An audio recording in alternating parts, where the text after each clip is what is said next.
Hi guys, happy to join you today with this cool idea of sharing experience of COVID-19 fight Yeah, all over the absolutely. world. Absolutely. I'm happy that, it's still, I'm based here. I'm based in Belarus, so I'm happy that you're joining. Well, let me just briefly say that there is a kind of the biggest news that we also have the coronavirus in Belarus, despite Alexander Lukashenko is denying it as a psychosis. But our healthcare system also needs support. It's been very much affected by the virus.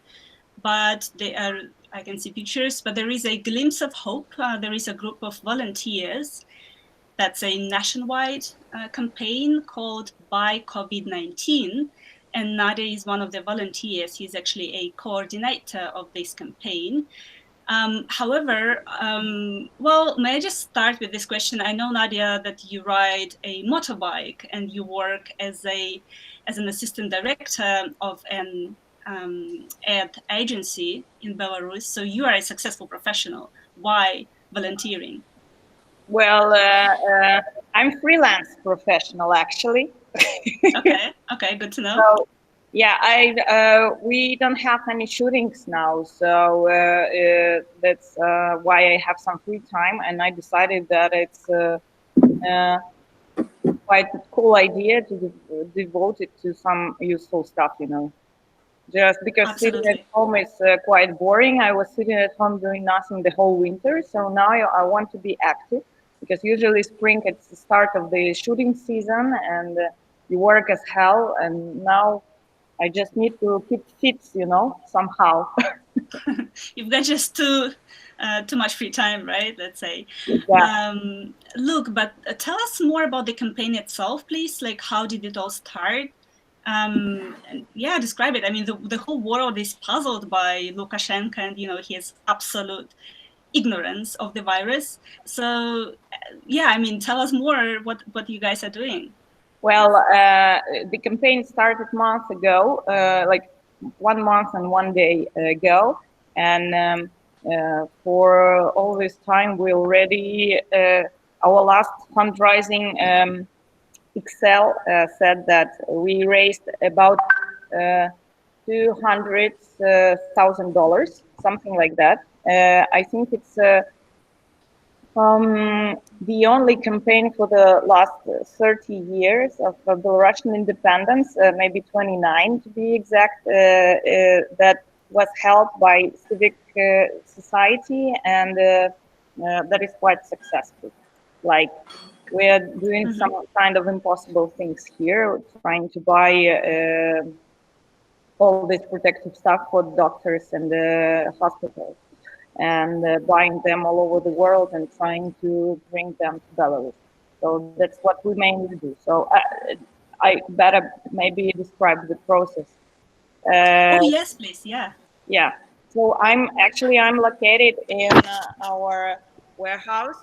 I can see that. Like, we have some papers on the walls, and there you can see Andrei Tkachov, one of our guys. He was actually dancing, but he didn't know that I'm the camera is frontal. Right. But wait a second, because this is an art gallery, actually. This is a Yeah, gallery of contemporary art. yeah. So, Our friends who own the art gallery said that if we need warehouse, we can use the gallery because they are closed because of the quarantine that they decided to make for themselves. So this is our yeah. warehouse now, and people bring stuff here. We have like usually two people in the warehouse probably every day from 11 to 6, sometimes later, sometimes earlier, because people usually bring different stuff for doctors. Then, so the process is like we have quite a lot of volunteers all around the republic, How and we many? have A uh, lot. a lot. I never counted actually, because there are a lot of initiative groups in the cities, like in small cities and bigger cities, and they're trying to solve the tasks locally.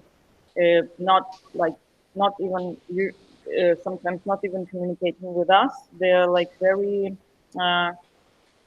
Autonomous. Yes, exactly. Okay. And our main task is to buy is to buy like some equipment or self-protective stuff for doctors and spread it among the hospitals. We have Google Form that doctors can send us their needs. Feel. Yeah. Yeah, Yeah. and we just call them, check, and after that we decide if we can send something and what we can send and when and all that stuff. We have quite big chat of transport guys, transport volunteers, so usually we are very easy with the transport. And also we have special people who are making different documents because we're living in Belarus, and if you don't have any documents, that means that you're doing something illegal, and that means that after that you're going to jail. So we Yeah. have special anti-jail department. And Oh my God, that sounds crazy. yeah, yeah. I mean, like, we understanding what kind of country we live, and that it doesn't matter if we're doing something nice and good for doctors. After that, we need to respond for that. That's it. And may I just ask you, like, I don't want to interrupt, but may I just ask you because it might be important. So you mentioned this anti-jail department, which sounds bizarre, but I obviously know what country we live in. So, like, what about doctors? Are they scared? Are they, like, do they have any fears because they kind of talk to you, they contact to you, and they say that, oh my God, we don't have some protective gears, and like, do they fear any, whatever, repressions, whatever? Hannah, for sure they do. For sure they're uh, totally scared because they were not ready at all. And they were not ready, like psychologically, they were not ready by the equipment. So the situation was very horrible. Hi, Andrei. Yeah, I saw him. Yeah. It's like a shark, you know? He's Yeah. just going around me. Okay, so the situation was quite horrible and no one was ready for that. And that's why, like a week or two ago, we decided to launch psychological support by the phone for doctors and some volunteers, because we're working already 1 month. We are not paid for that. We are putting all our efforts to do our job as best as it possible. And for sure we are exhausted, and for sure we need some support as well as our medicals. So I think that this week and beginning of the next week we will finally launch this psychological hotline, and doctors will be able to call and tell about their worries, about their scariness and all that stuff. Because you see, the main problem is that they're working for the government. I mean, like all medical institutions, all hospitals, it's everything is governmental. We do not have such kind of private medicine. We have private medical centers, but they are not allowed to rescue people during this pandemia. Uh, so doctors living in quite dual situation, because from TV screens they see that this is psycho attitude to the coronavirus, and Lukashenko says that there is no coronavirus pandemia. It's all about the psychos, guys. You're psycho. Yeah. Yeah. And then Yeah. I mean, that's been. yeah, and then you come to work and you see that people just dying. Yeah. That's it. And how tell us a little bit more about that, actually. Like, how do you feel? Do people acknowledge the problem? You mentioned that. I mean, like, people have their own eyes and they follow independent media, independent news, and they can clearly see that something is happening.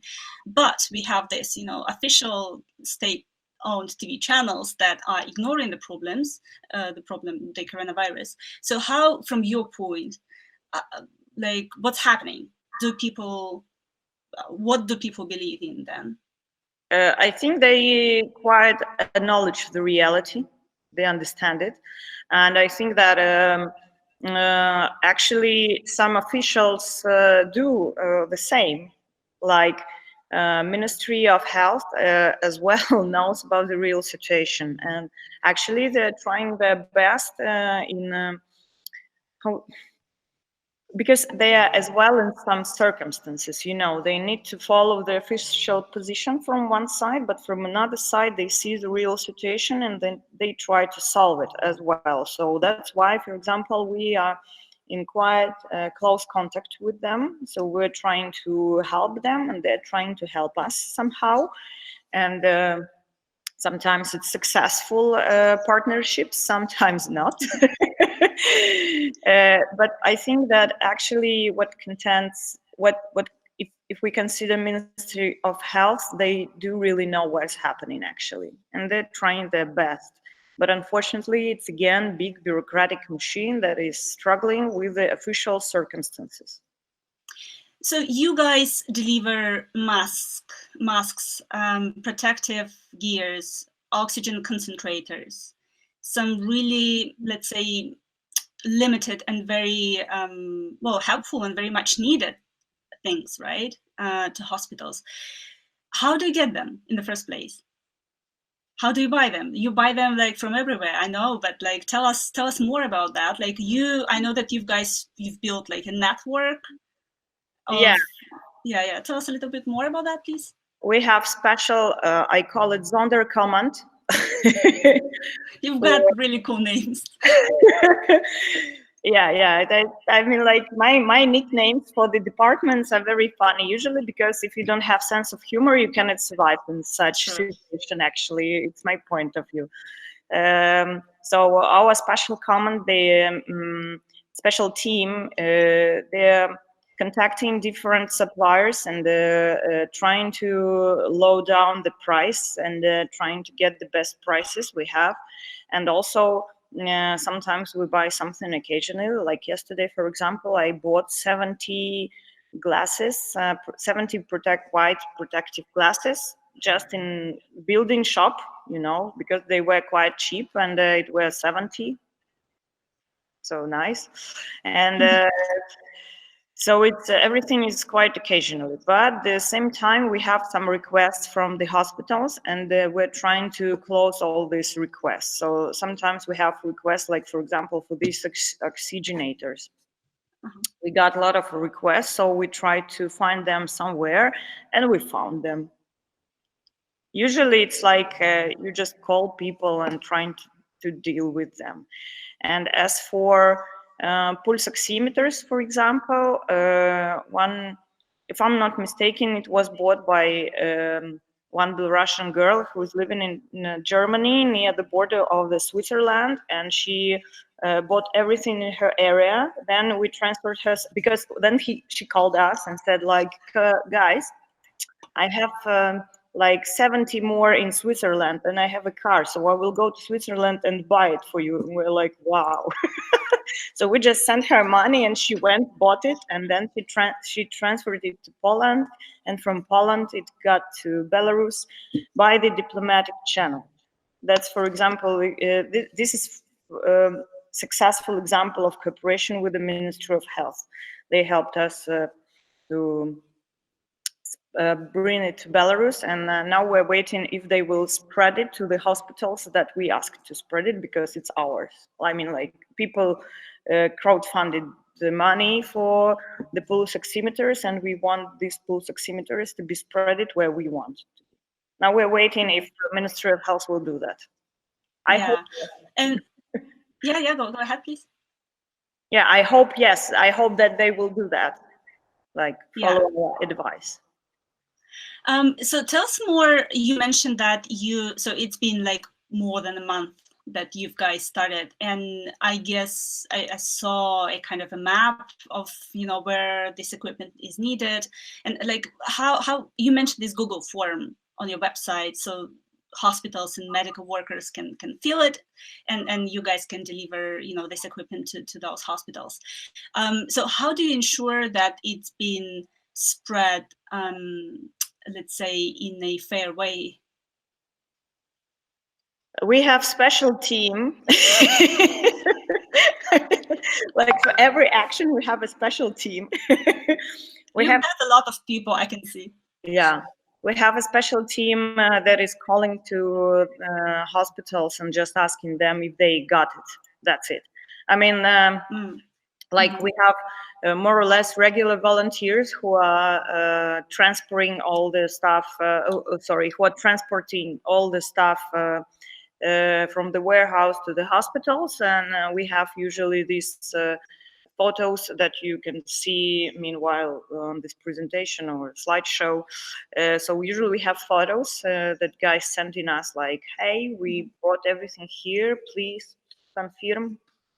And the same, but when we doing that with because this is our first experience with the government, so we will just call probably, because we're quite in good relationship with hospitals, and usually we get the proper information from them.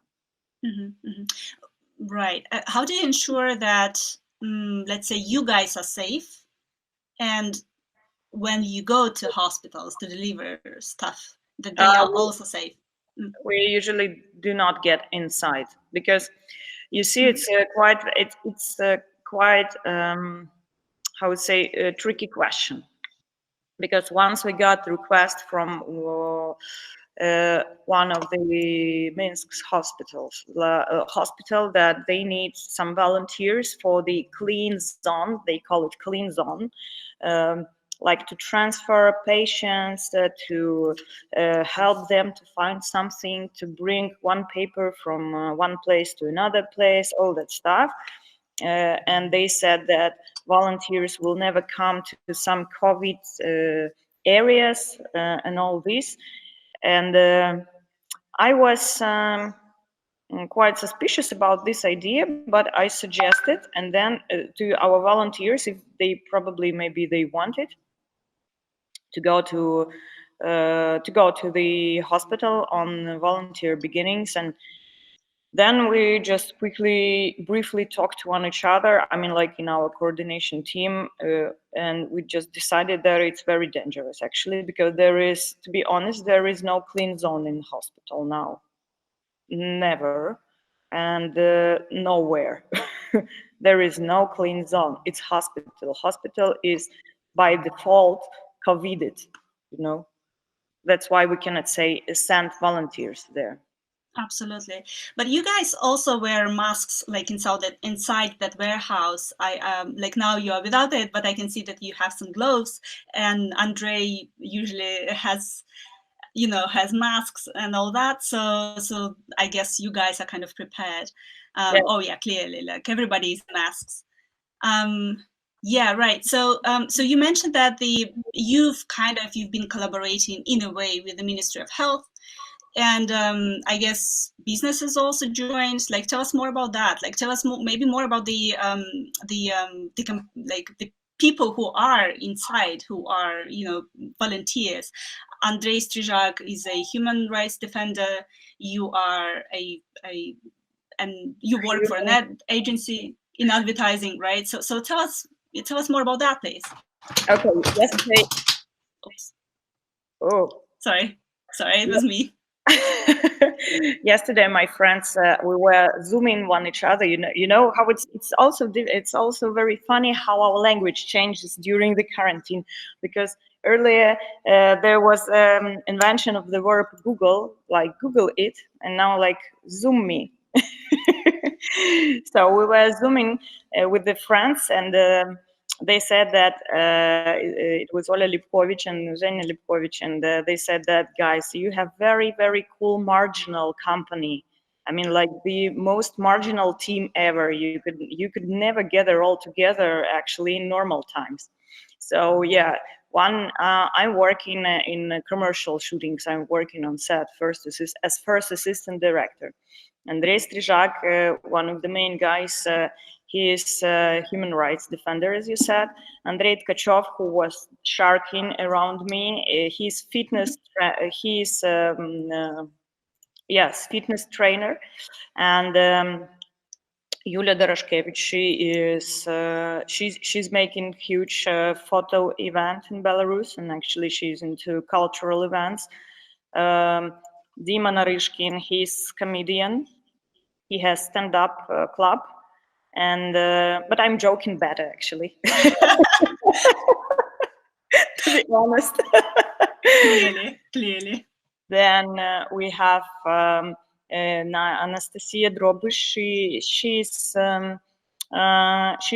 working also in a film production company, as well as another girl, Maria Bidula. She's as well working in film production company. And who else? We have Antonia and Sasha. They're working as in IT companies. Tonya is CEO of some machine learning, some all this stuff. I don't understand it. And Sasha is a really cool product manager. Sorry. It's different. Yeah. I remember we quarreled a lot about that. So he's product. Some pride. Yeah, he's product. Wow, I mean, this. And it's just. Yeah, I mean, these are like people from. Of the people here. Yeah, and you've got volunteers all over the country. Yeah. Look, I mean, it's been great to hear from you and to hear more about this initiative. It's been all over the news, but well, thank you for sharing some insights, and thank you for joining us. I saw your post about being overwhelmed, so I hope that you will stay safe and sane. Yeah, absolutely. Please don't go to jail. You know, in Belarus, you never know. No, it's just, it's kind of joke, because if you don't, I mean, like this anti-jail department that I call anti-jail department, it's just like super nice girls who are making official documents for all the stuff we're doing, because yeah, like without documents, we could never deal with taxes and all that stuff. So. I know there is a lot of bureaucracy here in this country. Yeah. Well, thank you so much, Nadia, for joining. Thank you so much for that. Thank you guys as well. It was super cool to join you.